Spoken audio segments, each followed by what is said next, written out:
Assalamualaikum warahmatullahi wabarakatuh.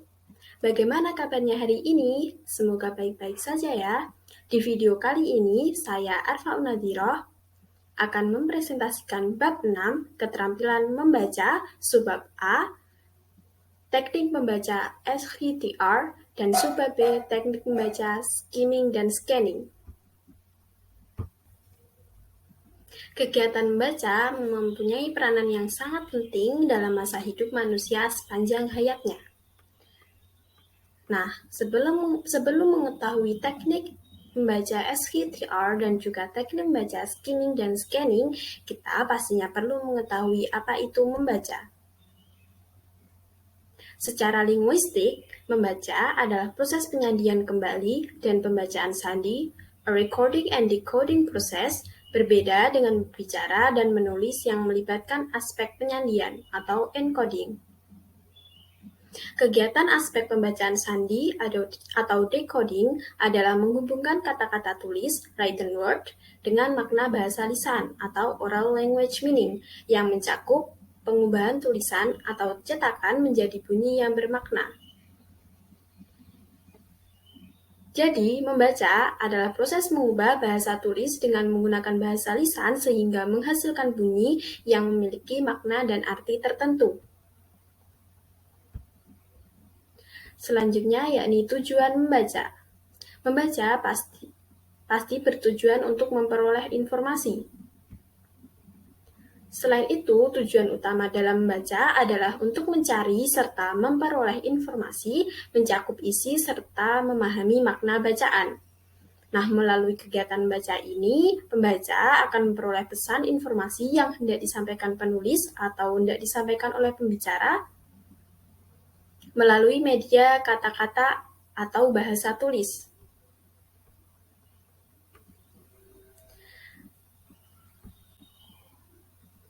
Nah, ada dua aspek penting dalam membaca yang perlu kita ketahui. Yang pertama, keterampilan yang bersifat mekanis atau mechanical skills. Keterampilan ini berada pada urutan yang lebih rendah, lower order. Nah, aspek dari keterampilan yang bersifat mekanis yang pertama yakni pengenalan bentuk huruf dan yang kedua pengenalan unsur-unsur linguistik seperti fonem atau grofem, kata, frase, pola klausa, kalimat, dan sebagainya. Yang kedua ada keterampilan yang bersifat pemahaman atau comprehension skills. Ini berada di tingkat yang lebih tinggi atau higher skills. Nah, aspek di dalamnya yang pertama yakni memahami pengertian sederhana seperti leksikal, gramatikal, dan retorikal. Yang kedua, memahami signifikansi atau makna, evaluasi atau penilaian. Nah, penilaian ini termasuk isi dan juga bentuk bacaan. Dan yang ketiga, kecepatan membaca yang fleksibel.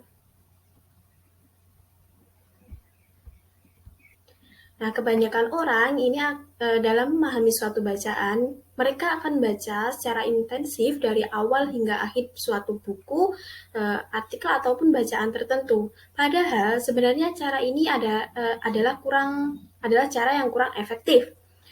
Nah, cara yang efektif yakni membaca secara berulang menggunakan teknik yang strategis.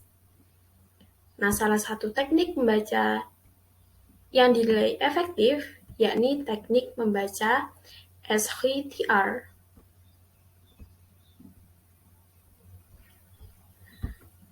Teknik membaca SHTR ini pertama kali ditemukan oleh Francis P. Robinson pada tahun 1941 dan menjadi populer untuk digunakan di kalangan masyarakat dari tahun ke tahun. SHTR adalah proses membaca yang terdiri dari 5 langkah.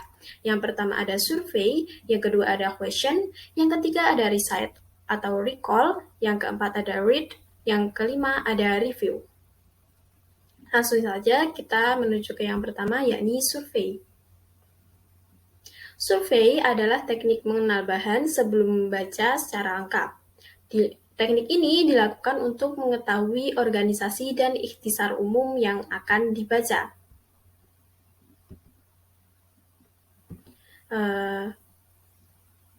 Maksud dari survei atau tujuan survei yang pertama yakni mempercepat menangkap arti, yang kedua mendapatkan abstrak bacaan, yang ketiga mengetahui ide-ide yang penting, yang keempat melihat susunan atau organisasi bahan bacaan, yang kelima memperoleh minat atau perhatian terhadap bacaan, dan yang terakhir memudahkan mengingat lebih banyak dan memahami lebih mudah. Nah, langkah-langkah survei yang pertama yakni kita harus memperhatikan judul buku dan mengajukan pertanyaan tentang topik buku. Buku ini tentang apa sih? Seperti itu contohnya. Yang kedua, melihat nama penulis dan atributnya yang biasanya memberi petunjuk isi tulisan. Biasanya ada gelar penulisnya, ada edisi bukunya, seperti itu. Yang ketiga, untuk melihat aktualisasinya, melihat kekredibilitasan bukunya, yakni kita bisa melihat tahun terbitnya, membaca sampul buku bagian belakang. Biasanya di bagian belakang ini kan ada memuat pesan dan dari penulis ya. Dan yang keempat, yakni kita bisa menelusuri daftar isi, membaca pengantar buku, melihat tabel dan grafik, melihat appendix, dan juga melihat indeks. Nah, yang kedua ada question. Question ini kita harus mengajukan pertanyaan yang sebanyak-banyaknya tentang isi bacaan yang kita baca terkait dengan judul, bab, subbab, ataupun subjudul. Kita bisa menggunakan kata siapa, apa, kapan, di mana, atau mengapa untuk mengajukan pertanyaan-pertanyaan tertentu.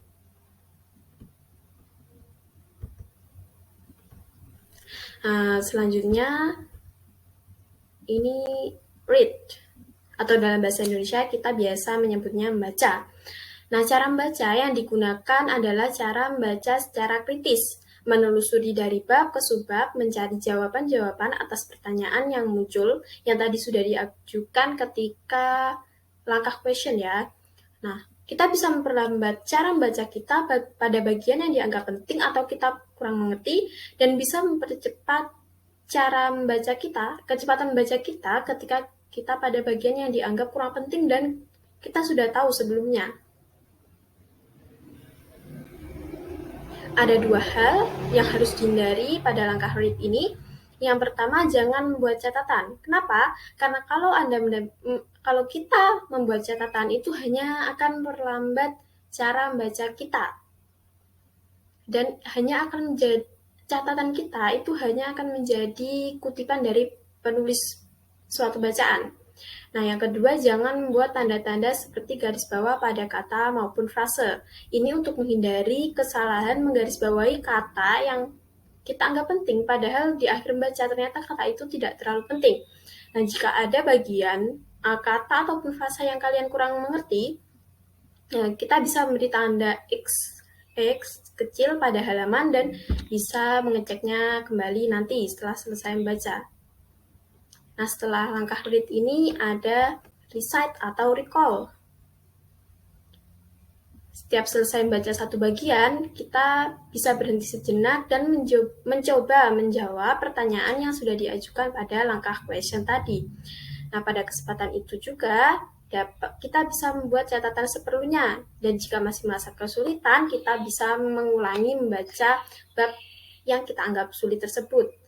Tahap ini biasanya makan banyak waktu ya, jadi kita harus menyiapkan waktu setengah dari waktu keseluruhan membaca dalam 5 langkah.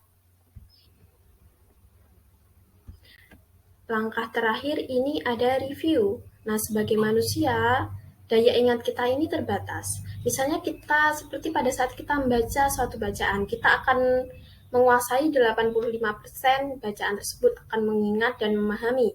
Namun pada waktu 8 jam setelahnya, kita hanya akan bisa mengingat 40%. Dan dalam waktu 2 pekan, kita hanya akan bisa mengingat 20% detail bacaan ataupun mengingat apa sih ide pokok dari bacaan yang kita baca. Nah, setelah langkah-langkahnya tadi, survey, question, read, recite, atau recall, kita ini perlu mereview. Biasanya mengulangi, menelusuri kembali judul-judul atau subjudul dan bagian penting untuk menemukan pokok-pokok yang perlu diingat kembali. Tahapan ini bertujuan membantu daya ingat dan memperjelas pemahaman. Selain itu, review ini juga bertujuan untuk memperoleh hal-hal penting yang mungkin kita lewatkan sebelumnya. Nah, biasanya hal-hal penting ini, yang pertama menemukan ide pokok, yang kedua mengetahui ide pokok paragraf. Maaf sebelumnya, yang pertama tadi ya, menemukan ide pokok ini bisa termasuk ide pokok buku secara keseluruhan, ide pokok bab, ataupun ide pokok pada bagian bab tertentu. Yang ketiga, membaca secara kritis. Ini bertujuan untuk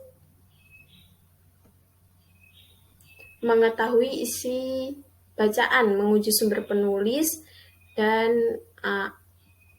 mengetahui adanya interaksi antara penulis dan pembaca, serta penerimaan atau penolakan dari pembaca. Yang keempat, mengingat lebih lama. Dan yang kelima, membuat catatan. Catatan-catatan ini bisa seperti catatan kecil ataupun catatan pada kita sendiri, agar kita ini mudah mengingat bacaan yang sudah kita baca.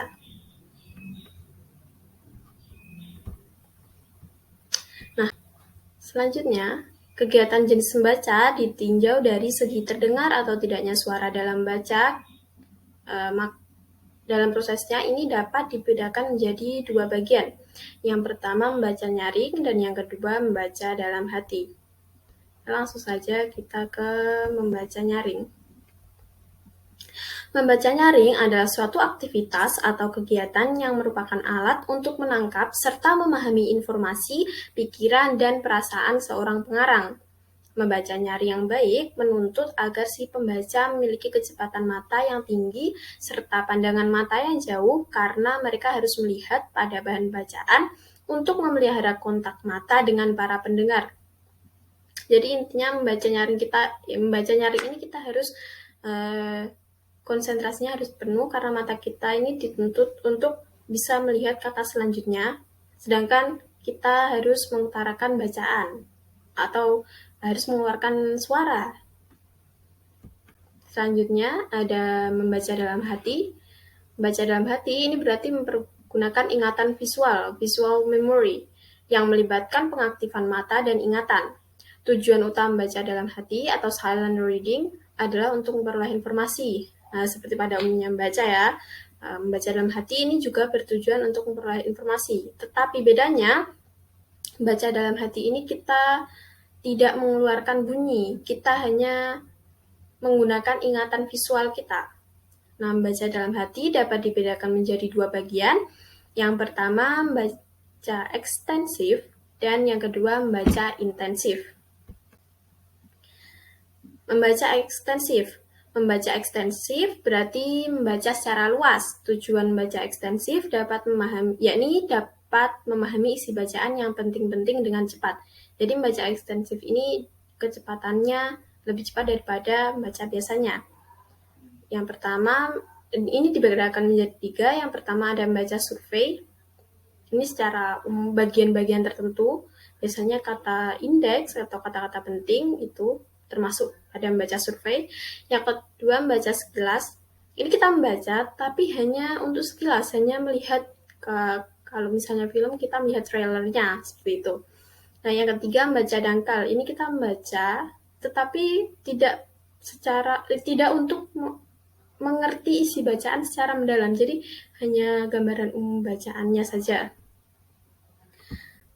Selanjutnya ada membaca intensif.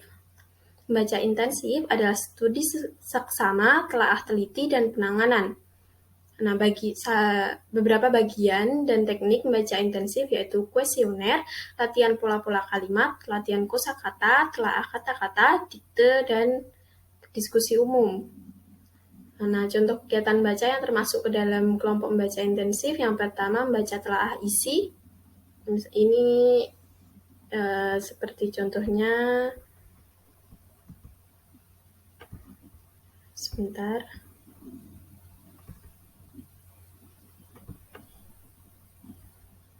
Ini kita menelaah isi bacaan tersebut, dan yang kedua telaah bacaan. Jadi kalau bacaan tuh lebih mendetail. Kalau isi itu secara isinya suatu buku, kalau bacaannya ya bacaan tertentu seperti itu. Selanjutnya saya akan bahas tentang teknik membaca skimming dan scanning. Nah, kalau membahas tentang teknik membaca skimming dan scanning, ini pasti kita berhubungan dengan waktu. Karena seperti yang kita ketahui, skimming dan scanning ini berarti membaca dengan waktu cepat. Nah, seorang ahli, Sudarsono, ini menguraikan pada umumnya kecepatan membaca dapat dirinci sebagai berikut. Tapi pada dasarnya kecepatan baca orang itu bisa diperlambat ataupun dipercepat tergantung keadaan pembaca dan bacaan yang dibaca. Tapi ini gambar secara umumnya ya. Nah, yang pertama membaca secara skimming dan scanning, kecepatan lebih dari 1000 kpm. Digunakan untuk yang pertama mengenal bahan yang akan dibaca, yang kedua mencari jawaban atas pertanyaan tertentu, yang ketiga mendapatkan struktur dan organisasi bacaan serta menemukan gagasan umum dari bacaan itu.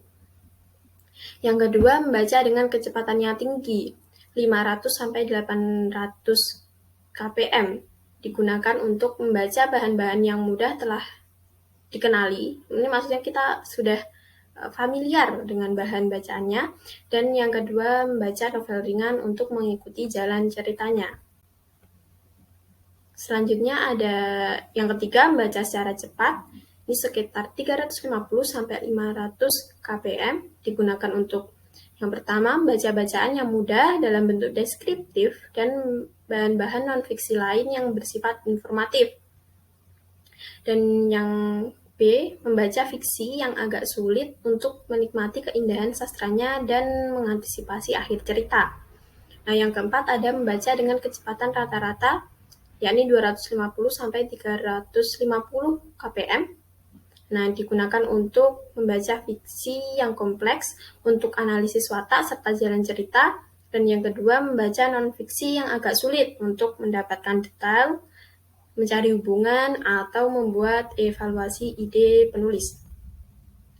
Nah, yang terakhir ini ada membaca lambat dengan kecepatan 100 sampai 125 kpm. Digunakan untuk yang pertama mempelajari bahan-bahan yang sulit dan untuk menguasai isinya. Yang kedua menguasai bahan-bahan ilmiah yang sulit dan bersifat teknik. Yang ketiga membuat analisis bahan-bahan bernilai sastra klasik. Dan yang terakhir memecahkan persoalan yang ditunjuk dengan bacaan yang bersifat instruksional atau pedoman. Maaf ya, tadi saya lupa bilang KPM itu kata per menit. Nah, itu tadi pembahasan saya mengenai bab 6, keterampilan membaca, subbab A, teknik membaca ASCII TR, dan juga subbab B, teknik membaca skimming dan scanning. Semoga apa yang saya sampaikan ini bisa bermanfaat untuk kita semua ya.